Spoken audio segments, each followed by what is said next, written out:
नमो भगवते वासुदेवाय।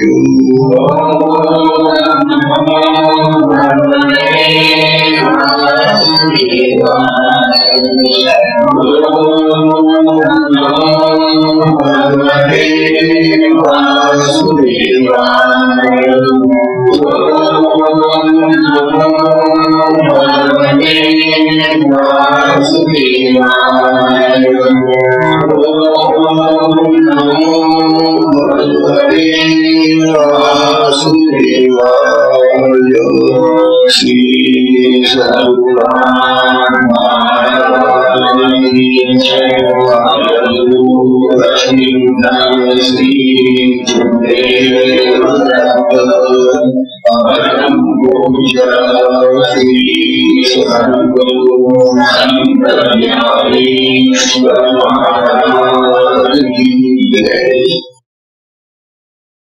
परम पूजनीय श्री सद्गुरु संत ज्ञानेश्वर महाराज साधकांचे मायबाप बालयोगी आणि भगवान विष्णूचे अवतार असलेले हनुमान यांचा श्री अमृतानुभव तथा अनुभवामृत नावाचा ग्रंथ आपण पाहत आहोत. या ग्रंथाचं आता तिसरे प्रकरण समारोपण आलेलं आहे. या तिसऱ्या प्रकरणाच्या शेवटी आता ज्ञानोबा आपल्याला सांगताय की ह्या ज्या 4 वाणी आहेत आपल्या परा, पश्यंती, मध्यमा आणि नैसर्गिक,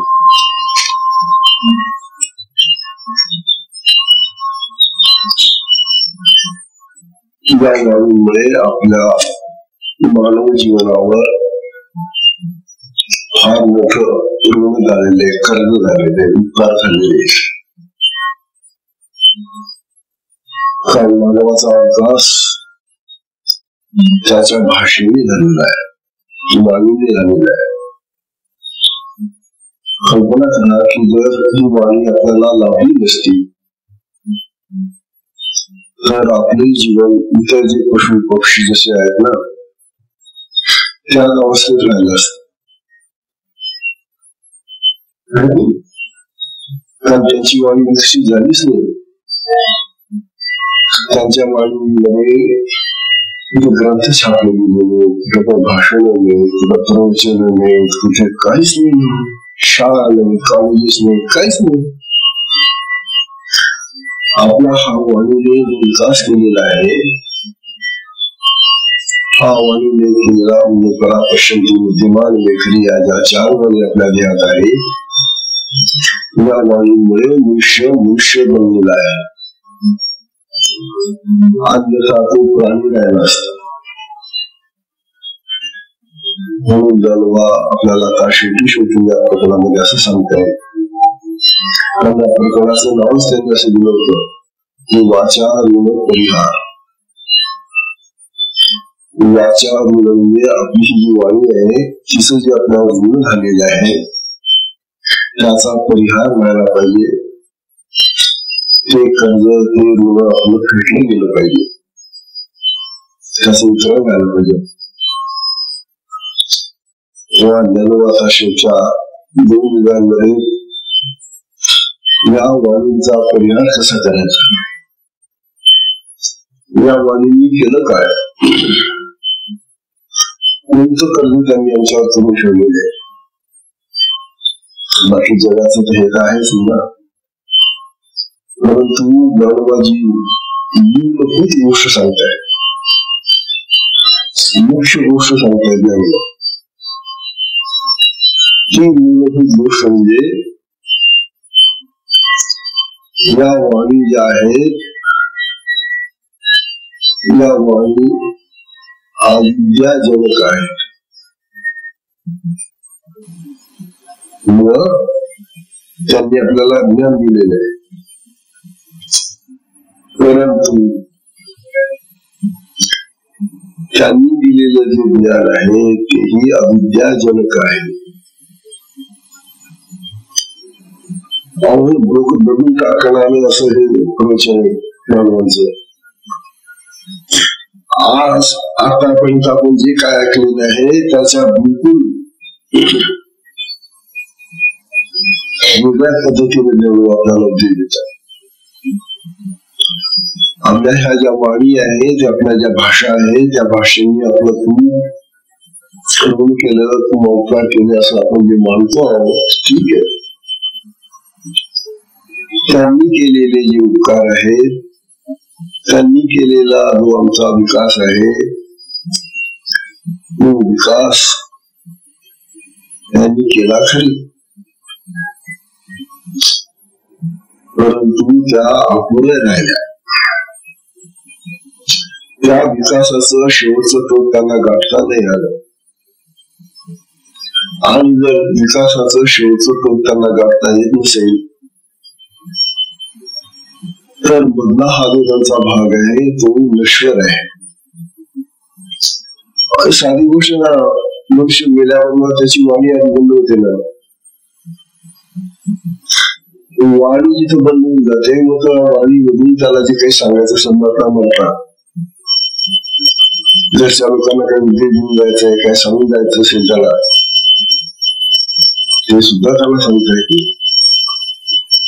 तात्पर्य असं आहे, ही जी वाचा वाणी आपल्याला मिळालेली आहे, ही वाणी आपल्या देहामध्ये अंतःकरणामध्ये आहे आणि ती अविद्याजनक आहे. अविद्या, अज्ञान. वाणी अज्ञान देते. हा जेव्हा प्रयोग आम्ही करतो त्यावेळेला आम्हाला मोठा धक्का बसतो. पण याचं सुधारण्याचं मी, आज विद्वानांचं मी, आज मोठ्या लोकांचं मी, हे पाहिलं आपण जे शब्द आहेत, ज्ञानवा म्हणतात हे सगळं खरं आहे तुमचं. परंतु या वाणीने जे शेवटचं तो गाठायला पाहिजे होतं ते काही गाठलं नाही. आणि ते शेवटचं टोक म्हणजे आत्मज्ञानाचं. त्यांनी ज्ञान दिलं आम्हाला. कोणतं ज्ञान दिलं? त्यांनी जे ज्ञान दिलं ते विषयांचं ज्ञान दिलं. आमचे जे पंच ज्ञानेंद्रिय, पंचकर्मेंद्रिय जे आहेत ना, मन, बुद्धी, चित्त, अशी 10 इंद्रिय जी आमची आहेत ना, त्या 10 इंद्रियांचे जे विषय आहेत त्या विषयांचं ज्ञान आम्हाला दिलं. ठीक आहे, उपकार झाला आमचा, मान्य. परंतु या वाणीने आम्हाला अज्ञानातच ठेवलं शेवटी. का? कारण ज्ञान म्हणजे आत्मज्ञानच. आत्म्यामध्ये जे ज्ञान बनलेलं आहे, आत्मा जे ज्ञान स्वरूप आहे, ते ज्ञान आम्हाला या वाणीने नाही दिलं. आणि आत्म्याचं ज्ञान जर झालं नाही माणसाला तर माणसाचा जन्मही फुकट गेला. खाणं पिणं झोपणं सध्या निर्माण करणं एवढंच काही कार्य नाही. प्राणी पण करतात, पशु पक्षी सगळे करतात. ते खाणं पिणं झोपणं हे जी साधी गोष्ट आहे, या सध्या पशु पक्षी नाहीये. जर मानव यांच्यापेक्षा उन्नत आहे असं म्हणता तुम्ही, तर तू कोणत्या बाबतीत? तू जर पशु सारखाच राहिला, खातो पितो झोपतो, तसंच वागणं जर त्याचं असेल प्राण्यांसारखी, तर उन्नत काय झाला तो? हा, चांगले कपडे घालतो, घर चांगली बांधलं, चांगला राहायला लागला, खायला प्यायला लागला. शेवटी खाण्यापिण्याच आहे ना.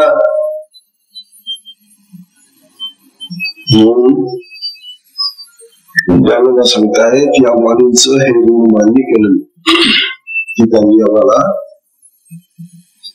लौकिक जीवनामध्ये ज्ञान दिलं, लौकिक जीवनाचं ज्ञान दिलं कमी. परंतु लौकिक जीवनाचं जे ज्ञान आहे तेही अज्ञानच आहे. आणि उलट अज्ञान जे आहे ना ते लवकर जात, काढता येतं. परंतु त्या अज्ञानाच्या ठिकाणी जर ज्ञान बसलं मग ते जाता जात नाही. कोणतं ज्ञान? हे पदार्थांचं, विषयांचं ज्ञान. हा जो विषय साधकांच्या साठी अतिशय जिव्हाळ्याचा विषय. म्हणतात जन्मता सगळी माणसं अज्ञानी असतात, हे ते खरं. मरताना कोणी ज्ञान घेऊन येते. जगाचं ज्ञान त्याला काहीच नसतं. मुलांना जन्माला येतात काय असतं,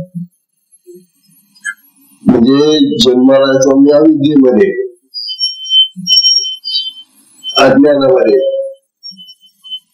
आणि मग हे अज्ञान आम्ही दूर करतो. कशाने दूर करतो? या ज्ञानाने, या शब्द ज्ञानाने, या ग्रंथ ज्ञानाने, या शास्त्र ज्ञानाने. आम्हाला जे अज्ञान आहे जगाचं, पदार्थांचं, विषयांचं, अन्य गोष्टींचं, ते अज्ञान आम्ही या ज्ञानाने दूर करतो. छान केलं. अज्ञान तर गेलं, परंतु त्या अज्ञानाच्या जागी जे ज्ञान राहतात तेही बंधनाचं कारण आहे असं म्हणतात.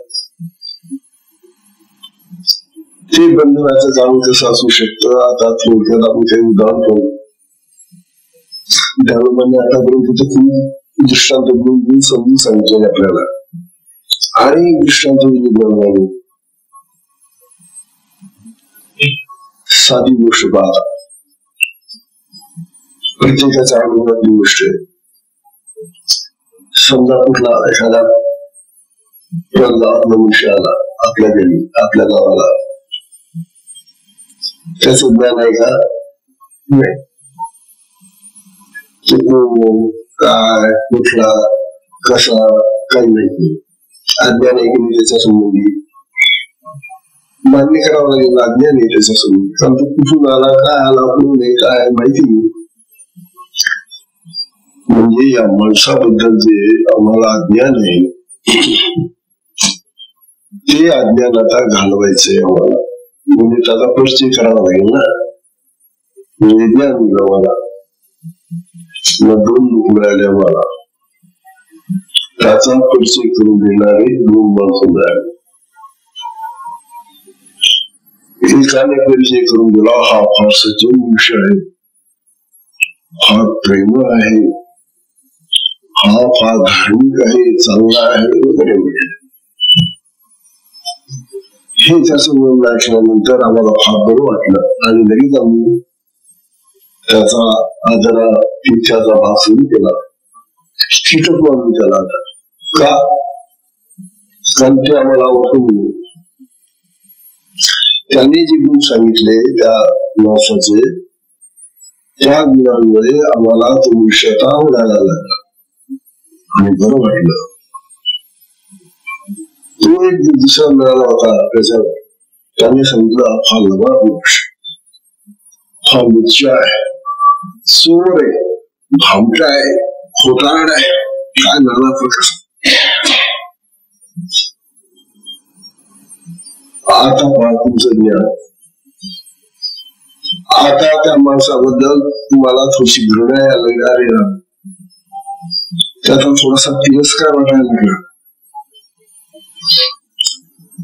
हा तिरस्कार वाटणं, ही घृणा वाटणं, हा क्रोध येणं, हा मत्सर वाटणं, ही निंदा वाटणं, हे कशामुळे निर्माण झालं? त्याच्या ज्ञानामुळे. त्याचं जे ज्ञान तुम्ही दिलं आम्हाला, त्या ज्ञानामुळे आम्हाला त्याच्याबद्दल हे सगळे विचार आमचे जागृत झाले. आता तो मनुष्य गेला विचार निघून, माणूस निघून गेला, त्याच्या संबंधीचं दोन प्रकारचं ज्ञान आमच्या डोक्यात बसून राहिलं. ते कसं होईल? तू गेला ते ज्ञानी घेऊन गेलं का आमचा? ते आमच्या डोक्यातच राहिलं. आता हे जे ज्ञान झालेले आहे वास्तविक अज्ञान होतं ते बरं होत आहे, पण आता हे त्याच्या संबंधीचं ज्ञान झालेलं आहे. या ज्ञानामुळे आम्हाला असा भ्रम निर्माण झालेला आहे. ही जी भ्रमाची गोष्ट आहे किंवा हे जे त्याच्या संबंधीच आम्हाला चांगलं आणि वाईट असं प्रकारचं ज्ञान झालेलं आहे हे आमच्या डोक्याला आता त्रास देऊ लागलं. आणि मग आम्ही आमच्या घरामध्ये सुद्धा कशा दृष्टीने वागू लागलो किंवा शेजाऱ्या पाजाऱ्यांशी तसं वागू लागलो, कारण विकार भरले आमच्या डोक्यामध्ये अंतःकरणामध्ये. म्हणून आम्ही विकारी बनलो. आमच्या डोक्यामध्ये सद्गुण भरले म्हणून आम्ही चांगलं वागू लागलो. हा आमचा वागण्याचा, बोलण्याचा, राहण्याचा, आचरणाचा जो प्रकार बदलला हा ज्ञानामुळे झालेला आहे.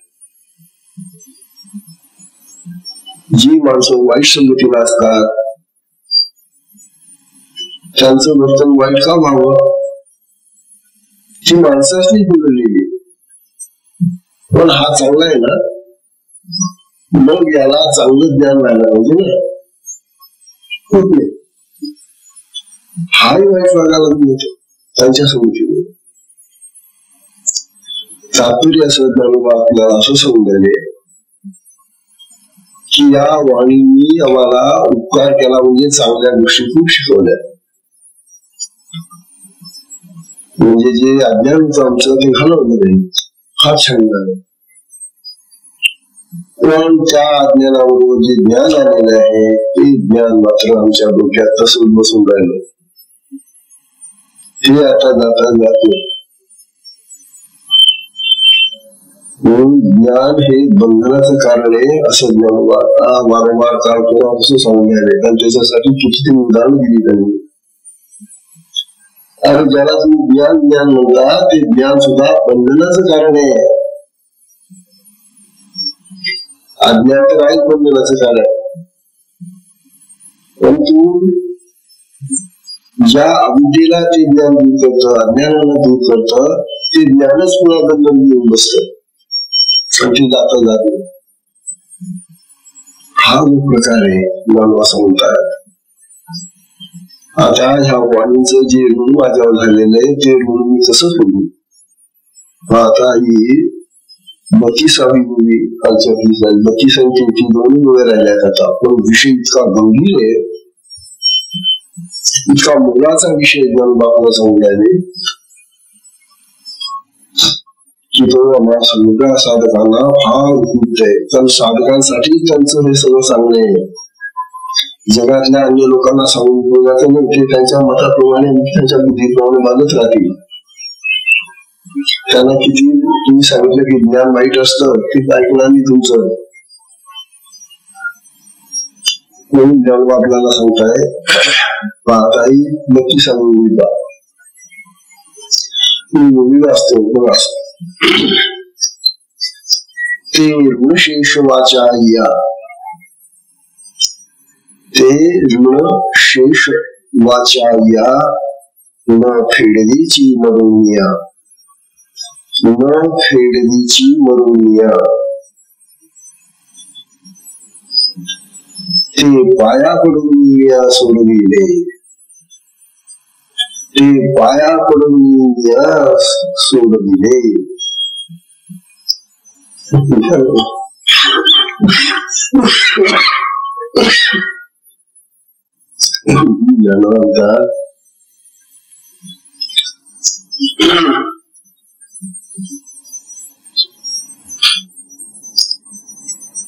बघा मला अज्ञान होतं म्हणे. काय अज्ञान होतं माहिती का? आपल्या सगळ्यांना येते. तू कोण आहेस असं आपल्याला विचार करू काय उत्तर आहे? असं म्हणतो का आत्मा आहे असं म्हणता? म्हणजे मी जे आहे देह हो अहम, मी देह आहे, मी मनुष्य आहे, मी प्राणी आहे. अरे आज्ञा रे, मरणारे रे, सगळं जाणारे रे, नश्वर होणारे रे, ते तू आहेस. तू ते नाहीस. मग आम्ही सगळं आज्ञाला आहोत. देह मी देह आहे, मी हा जो देह भाव आहे, हा जो जीव भाव आहे, त्याला जीव भाव म्हणतात, देह भाव म्हणतात. हा जोपर्यंत आमच्या अंतःकरणात बसलेला आहे, मी जीव आहे, मनुष्य आहे, देह आहे, तोपर्यंत आम्ही अज्ञानीच आहोत. आणि खरं अज्ञान आहे. मग हे अज्ञान घालवण्यासाठी आम्हाला सांगितलं की रे, त्या ब्रह्माची उपासना कर, देवाची उपासना कर, आत्म्याची उपासना कर, आणि तू ब्रह्म हो, तू आत्मा हो. मग आम्हाला पटायला लागलं खरंच हे तर म्हणणार पुष्कळ लोक दररोज मरतात, किती लोक मरतात, आपण म्हणणार आपण हे घर जमवलं सगळं व्यस्त आहे, नाशवान आहे, नश्वर आहे. मग मी म्हणू लागलो अहम ब्रह्मास्मी. कोण आहे तुम्ही कोण आहे? मी ब्रह्म आहे. अहम आत्माशी, मी आत्मा आहे. अच्छा, म्हणजे आतापर्यंत तुम्ही जे देह म्हणत होता ते देह गेलं, ते अज्ञान गेलं, आणि त्याच्या ऐवजी काय आलं? मी ब्रह्म आहे, मी आत्मा आहे, असं तू म्हणायला लागला नाही का? म्हणजे तुझ्या ठिकाणी आता ज्ञान आलं, ज्ञानाची वृत्ती आली. अरे वेड्या, ज्ञानाची वृत्ती आली ना, ज्ञान जे मी ब्रह्म आहे, मी ब्रह्म आहे, मी हा जो शब्द आहे पहिला अहंकाराचा वाचक. फक्त काय केलं तू? देहाच्या ऐवजी ब्रह्म शब्द घातला तिथं. अहम तर तोच आहे, देह अहम, मी देह आहे, मी देह आहे. आता काय म्हणतो? मी ब्रह्म आहे, मी आत्मा आहे. मी तर तुला काय म्हणते ना, हा मी कशाबद्दल वापरतो? तू जर ब्रह्म आहेस तर हा मी कुठून आणला? तू कोण आहे तुझा मी? जेव्हा देहाला मी म्हणत होता त्यावेळेला हा मी कोण होता? आणि आता जेव्हा आत्म्याला मी म्हणू लागला आहे तेव्हा तो आता हा मी कोण आहे? तात्पर्य हेही अज्ञानच आहे खरं म्हणजे. परंतु आपल्याला असं वाटतं की हा ब्रह्माबद्दल बोलतो, आत्म्याबद्दल बोलतो, हो का, त्या परमेश्वराबद्दल बोलतो, म्हणून ज्ञान आहे असं आपल्याला वाटलं, आणि हे ज्ञान आहे.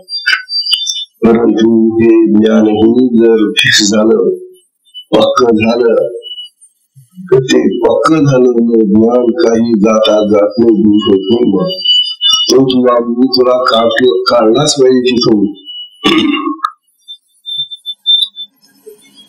म्हणतात या दोन्ही गोष्टी अज्ञानजनक आहेत. मी ब्रह्म आहे असं म्हणणं काय, आणि मी देह आहे असं म्हणणं काय? कारण दोन्ही अहमभावाने युक्त आहेत, आणि आत्म्यामध्ये तो अहमभाव नाही. मी जर आत्मा आहे तर तुम्ही मी कसाला घालतो तिथं?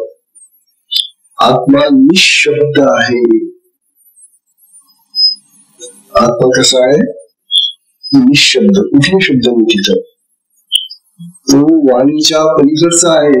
त्या चार वाणी ज्या आम्ही बोलतो त्या वाणीच्या पलीकडचा आहे तो. म्हणजे तिथं कुठली भाषा नाही आत्म्यामध्ये. मग तू तर भाषेने समजणार मला की मी आत्मा आहे. तात्पर्य हे तुझं जे ज्ञान म्हणतो तुम्ही, हे ज्ञानही अज्ञानासारखेच आहे. हे आता जाता जाणार नाही. तेव्हा देव म्हणतात आता काय करू?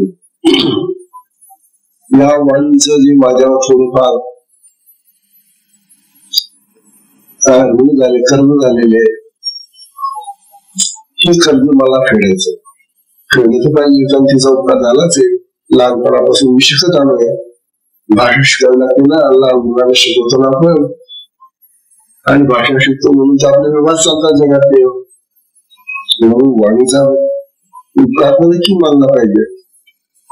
आणि मग उपकार जर तिचा झाला आहे आणि आता ती जर आपल्याला बंधनाचंही कारण होत असेल ज्ञान देऊन, तेव्हा तिच्यापासून आपण बाजूला राहिला.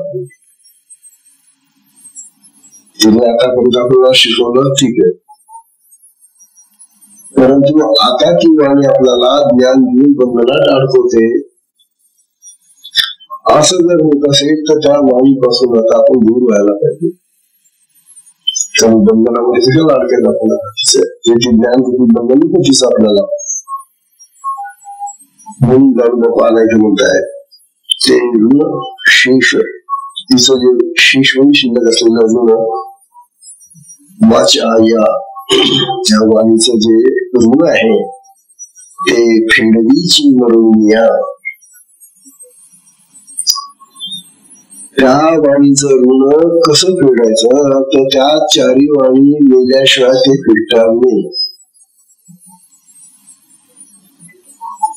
त्या चारी वाणी मारायला लागतील. चारी वाणी मारायला लागते. हो, देव मरणार आहे तर वाणी मरणारी त्यात काय. देहाच्या अगोदर वाणी करायला लागते भाषा. हे तर आपण पाहतो, आधी माणूस मुका होतो, कारण बोलतात मी ती जी बातमी जाते काय होऊन जातं, त्याला बोलतायत मी सांगायला जातो काहीतरी, तो कोण काय बोलतोय. तेव्हा या वाणी मधून जरी गेल्या तरी त्यांचं जे ऋण आहे थोडंफार अंशावर ते शिल्लकच राहणार आहे. मग ते ऋण आता कसं फेडू म्हणतात बघा. न फेडवायची, त्यांचं ऋण माझ्याने नाही फेडत, फार मोठं ऋण आहे त्यांचं. आकृतीला आणि तत्व सांगतो लोकांना, हे ऋणच आहे वाणीचं. मग हे वाणीचं ऋण त्या वाणी जरी मिळल्या तरी फेडणार नाही. तुम्ही ही गोष्ट केली बा आणि तुम्ही सुद्धा ती गोष्ट करावी असं ज्ञानोबा सांगताय. ज्ञानोबांना सहज शक्य झालं ते, आपल्याला शक्य होईल का बघा तुम्ही. ज्ञानोबा म्हणतात मी काय केलं, ते पाया पडून मी सोडून दिले. मी पाया पडलो.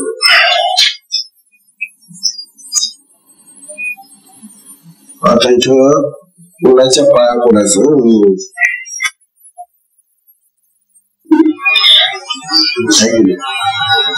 एक मनुष्य असतो, त्याच्यात खूप कर्ज झालेलं असतं.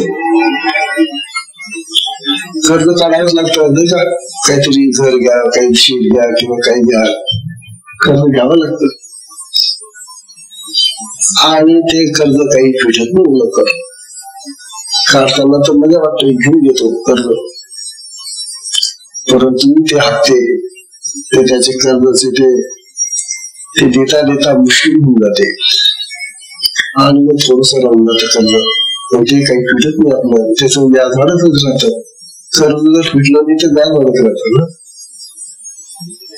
मग शेतीच्या माणसाकडे जावं लागतं, त्याचा हातपाय पडावं लागतं. बाबा तुमचे इतके पैसे तर तुमचा जो मुद्दल होता सगळं मी देऊन टाकलेलं आहे आतापर्यंत, परंतु हा जो अधिकचा पैसा तुमचा कर्जाचा माझ्यावर झालेला आहे तो व्याजाचा आहे. आता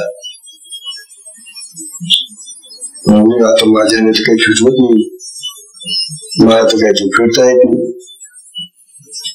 त्यानं मला काही समजत, त्यांच्या हातापाय पडायचा, नमस्कार करतो तुम्हाला बाबा, द्याल काय सवलत, करायला काही कमी आहे. मग तो दयाळू जर मनुष्य असला तो म्हणतो त्याला आपलं सगळं जे मुद्दल होतं जेवढे पैसे तेवढे त्याने देऊन टाकलेले आपल्याला, आणि आता जे बोललेले हे फक्त व्याजाचे जे व्याज झालं होतं त्या रकमेचं ते राहिलेलं आहे. मग तो मनुष्य म्हणतो जा नको देऊ, आता मोकळं केलं त्याने. असं मोकळं झाल्याशिवाय समाधान होत नाही मरताना. मरताना जर तुम्ही कर्ज घेऊन गेला तर ते फिरण्यासाठी पुन्हा दुसऱ्या जन्मात जावं लागेल आणि ते कुठल्या ना कुठल्या रूपामध्ये ते त्याचं ऋण चुकवावंच लागतं. हा कर्जाचा नियम आहे. आता कर्जाचे सरकारी नियम काय असतील तर असो, तो हा आध्यात्मिक नियम आहे. मग ते कुठलंही कर्ज असो, आता पैशाचंच कर्ज असतं असं नाही, काही अनेक प्रकारचं कर्ज असतं, अनेक प्रकारचे उपकार असतात आपल्यावर. म्हणून ते उपकार करण्यासाठी आपल्याला त्यांचे उपकार मानून त्याच्या ऋणातून मुक्त व्हायला पाहिजे असं ज्ञान होतं. मग आता माझ्यावर जर हे ह्या वाणीचं ऋण झालेले परा, पश्यती, मध्यमा आणि मैखरी या ज्या 4 वाणी आहेत माझ्या, यांचं जर ऋण झालेलं तर यांचे उपकार करण्यासाठी त्यात आता बनून चालल्या. मग आता मी हे ऋण कसं फेडू? म्हणून मी माझ्या सद्गुरु देवापुढे गेलो आणि सद्गुरूंना वंदन केलं, त्यांच्या पाया पडलो. सद्गुरूच्या पाया पडल्याने मी त्या ऋणामधून सुटलो. हा उपाय बरं मला ते होता, पाया पडून या सोडून दिले. हे जे सद्गुरूंना पाया पडणे हे बदल वेगळं आहे. कारण आम्हाला सद्गुरू म्हणजे एक माणूस वाटतो, मनुष्य वाटतो, देह वाटतो. निर्गुणांना तसं वाटलेलं नाहीये. आपण आता मागच्याच प्रकरणामध्ये सगळं गुरुवंदनाचा भाग पाहिला आणि या गुरुवंदनामध्ये जेव्हा ज्ञानोबा आपल्या गुरुला वंदन करतात त्यावेळेला ते आत्मस्वरूपात जातात, त्यांच्या स्वरूपात जातात, गुरुच्या स्वरूपात जातात, एकरूप होतात गुरुशी. आणि गुरुच्या स्वरूपाशी एकरूप होणारा जो शिष्य असेल त्याच वंदन गुरु स्वीकारतात. हे बाहेरून केलेलं वंदन नाही. हे तुमचं मोहाने अनेक प्रकारचे हेतू धरून केलेलं नमन असतं, वंदन असतं. हे काही खरं वंदन नाहीये. आपला देह सांभाळून तुम्ही नमस्कार करता, आपला खिस्सा सांभाळून देता देवाला, हे खरं वंदन नाहीये. ज्ञानोबांनी जे वंदन आतापर्यंत केलं ते आपल्या गुरुंना त्यांच्या स्वरूपात जाऊन केलं. आत्मस्वरूपात ज्ञानोबा गेले, आत्मस्वरूप झाले आणि आत्मस्वरूपाशी होऊन जे वंदन होत ते खरं वंदन आहे.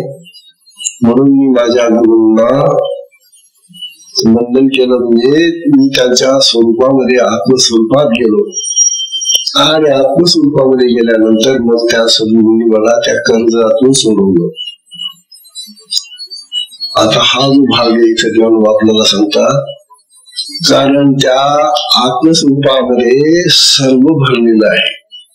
जेव्हा कधी पण सांगत आलेलं आहे की आत्मा हा अनेक अनेक अनेक अनेक अनेक अनेक अशा गोष्टी भरलेला आहे.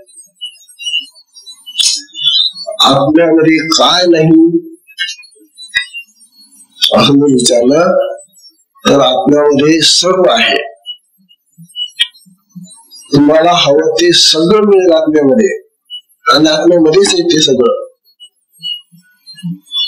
हा विचार साधकांना शिष्यांना कळलाच पाहिजे, तरच त्या लोभाने त्या आशेने निदान आत्म्याकडे तरी वळतील ना. कारण आत्म्यामध्ये सगळं भरलेलं आहे. ज्याला ज्ञान ज्ञान म्हणतात, खरं ज्ञान जे अखंड राहतं, अमर राहतं, असं जे ज्ञान आत्म्याचं ते आत्म्यामध्येच भरलेलं. जे खरं सौंदर्य आहे ते आत्म्यामध्ये, खरी शक्ती जी आहे ते आत्म्यामध्ये, काय जे तुम्हाला हवं असेल ते सगळं आत्म्यामध्ये. मग अशा आत्म्यामध्ये गेल्यानंतर आपल्याला काय मिळणार नाही, मग कुठलं गुण आपलं शिल्लक राहील. ते गुरु महाराज आपल्याला आपल्या सगळ्या गुणामधून मुक्त करून जातील. त्यांचे सगळं भरलेले त्या आत्म्यामध्ये खजिना येतो. म्हणून साधकांनो आत्म्याकडे चला, आत्मस्थिती प्राप्त करा या देहाने.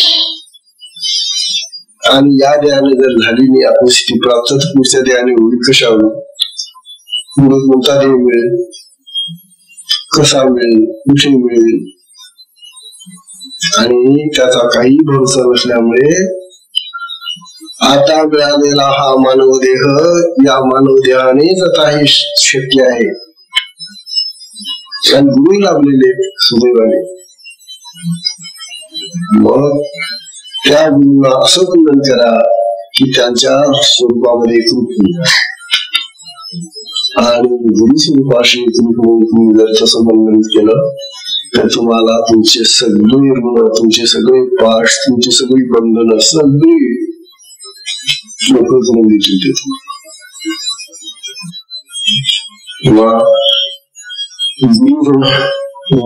गुरु हे ऋणापासून कसं मुक्त करतात हे ज्ञानवानी या 32व्या ओळीत सांगितलेलं आहे.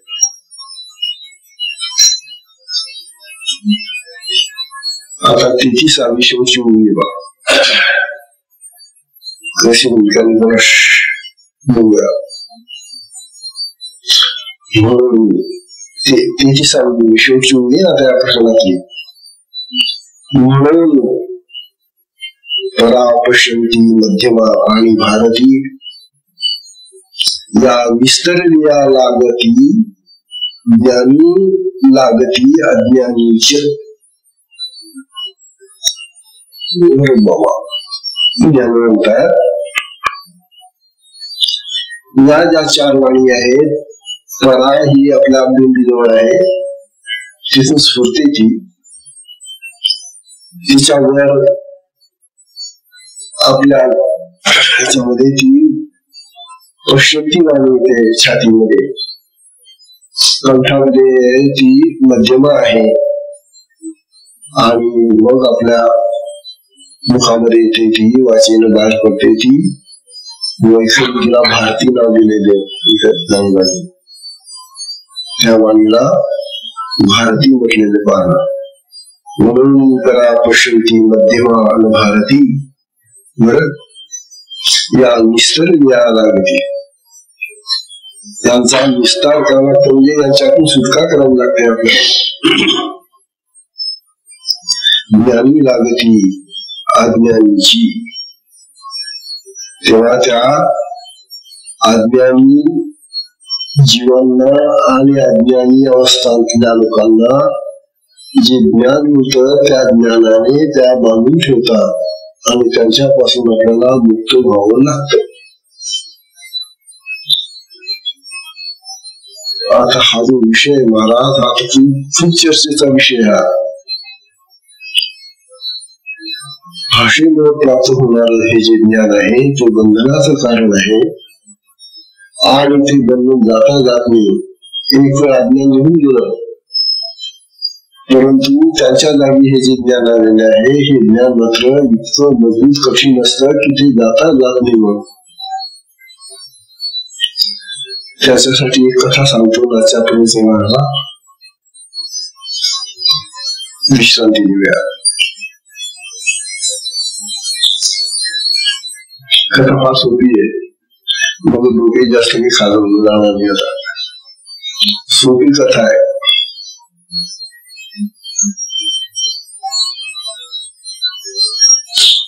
एका माणसाने एका बंगाली बाईशी लग्न केलं. कुठली बाई मिळाली त्याला? बांगलादेशाची.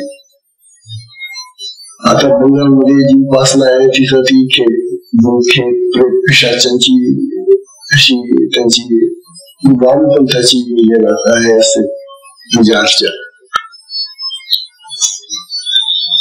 तर ही जी बाई मिळाली त्या माणसाला,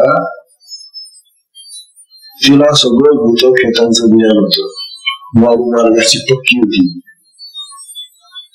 चिटकी बोलतो आपण तिला, चिटकी म्हणतो ना, चिटू करणार हाड अशी होती ती. झालं लग्न झालं, मस्त राहिले काही दिवस. आता काहीतरी घुसून खटके उठतात, लागली खटके उडायला, मग तिने दम दिला.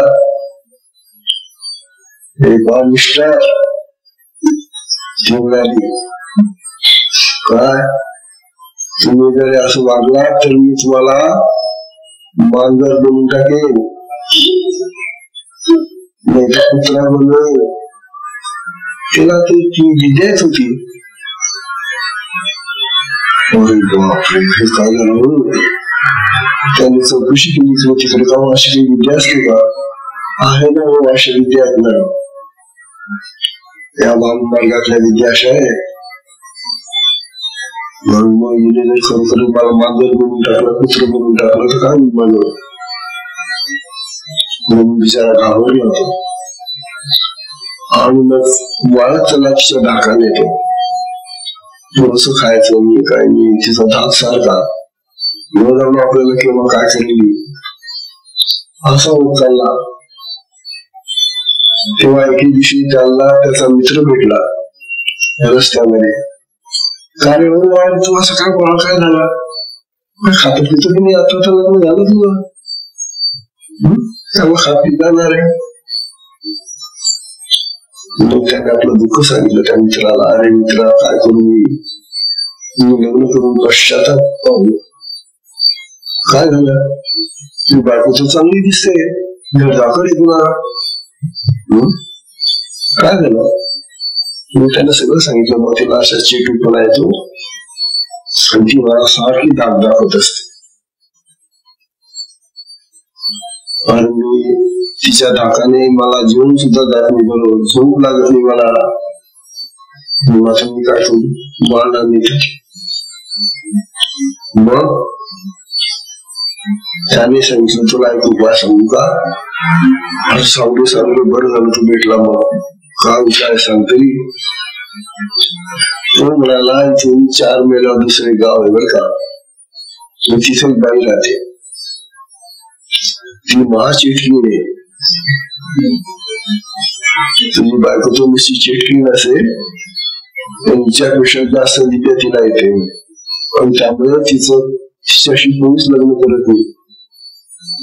तिची प्रसिद्धी होऊन गेली ना, चिटकीची तिची प्रसिद्धी होऊन गेली आणि त्यामुळे तिच्याशी कोणी लग्न करत नाही. मग तू काय म्हणतो? तिच्याशी लग्न करून घ्या आता. आधीचे आधी एक चिटकी मिळालेली आहे आणि तू म्हणतो तिच्याशी करून घे. तिथं भारी आहे आणखी. मी सांगतो ते बघा आता. कसं काय? तू जर तिच्याशी लग्न केलं तर ती मला चिटकी आहे, तर काय करूया माहिती का? ती तुझ्या बायकोला घार बनवून टाकेल आणि ही तुझी बायको जर 6 घार होण्याच्या अगोदर तिने मंत्र जप केला तर ती घार होऊन जाईल, दोन्ही घार होऊन जातील. फरक एवढाच पडेल की तुझी बायको काळी घार होईल, काळ्या रंगाची, आणि तिची चिटकी होणार ती पांढरी घार होईल. बरं, तेव्हा तू तिच्याशी लग्न कर. अरे पण त्या 2 घालून मला काय करणार आहे? मी सांगतोय तू करत खरी लग्न, नाही का? त्याप्रमाणे तो त्या बाईकडे गेला, हा मित्र घेऊन, आणि तिने सांगितलं त्या बाईला, अहो बाई तुमचं लग्न होत नाही ना, बघा हा राहायला किती छान आहे, काय खाऊ लागेल मला वाळकात आहे. अहो बाई वाळका मुलगा कसं का सांगतो, दिसा चांगला आहे की नाही, तुमच्याशी कोणीच लग्न करत नाही ना, करून टाका ना लग्न. लग्न तिच्याशी कोणी लग्नच करत नव्हतं ना, मग चिटकीशी लग्न केलं तुला. झाला ती चिटकी आणली घरी, आता दुसरी चिटकी. आता यांची खडा जाऊन घरामध्ये. तेव्हा ती मोठी चिटकी मिळाली, हे बा तुम्ही मला आणले ना, आता तुम्ही माझं ऐकलं पाहिजे, तिचं ऐकायचं नाही. मी सांगेन त्या बोर्डवाला,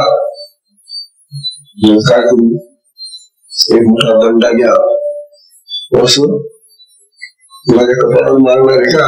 नाही, तुम्ही दंडाचा आणा चांगला, आणि तो दंडा आणला तर मी तुला एक मंत्र शिकवते, तू मंत्र जप करायचा तू,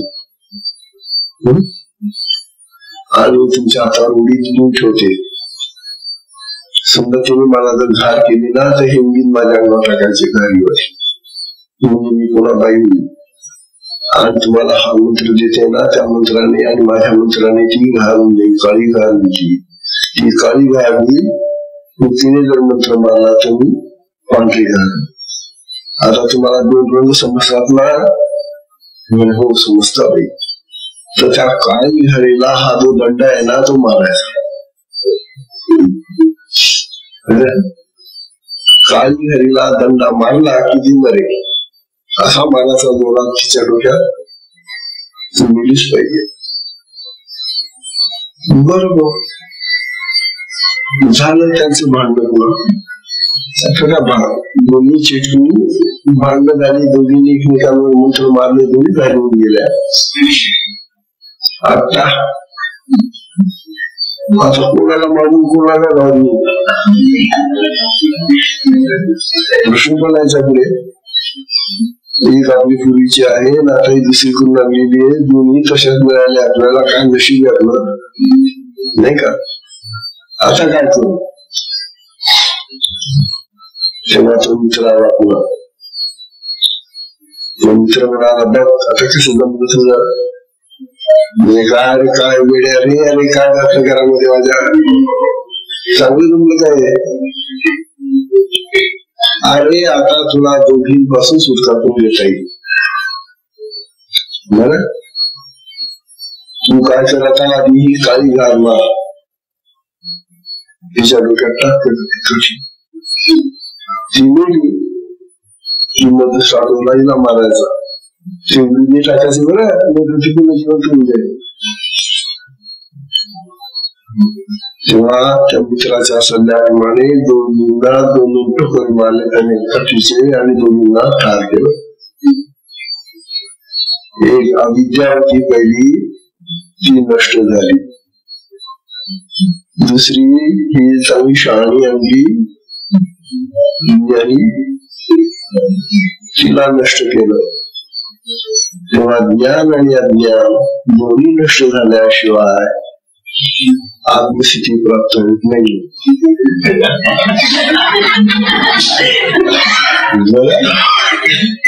तुला जर आत्मस्थिती प्राप्त करायची असेल तर या दोन्हीला ठार मानलं, तू आता सुटला, तू आता मुक्त झालास.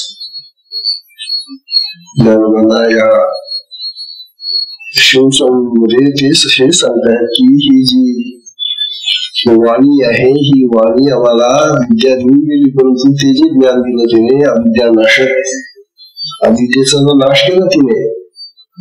परंतु ते जे ज्ञान मिळालं तेच आम्हाला आता बाळक होऊन बसलं, तेच बंधनाचं कारण होऊन बसलं, तेच बंधन होऊन बसलं. आणि ते बंधनाचं कसं सोडायचं? म्हणून त्या बंधनालाही त्या ज्ञानालाही तिला मिठी देणी पाहिजे, सोडलं पाहिजे त्याला. म्हणून आत्म्याकडे जायला पाहिजे. आत्मज्ञानाशिवाय सुटका नाही. या जगातल्या या सगळ्या ज्ञानापासून जर सुटका पाहिजे असेल तर तुमचा अहंकार, तुमचे विकार, तुमचे संस्कार, तुमचे गुण यांच्यातून जर तुम्हाला सुटका पाहिजे असेल तर आत्मज्ञानाशिवाय सुटका नाही. अशा प्रकारचा उद्देश ज्ञानबंधू या ठिकाणी दिलेला आहे. सत्संगाची वेळ आता अतिशय अधिकच झालेली. सत्संगाला विश्राम देऊया. उद्यापासून नवीन प्रकरण सुरू होत आहे. हरिओम.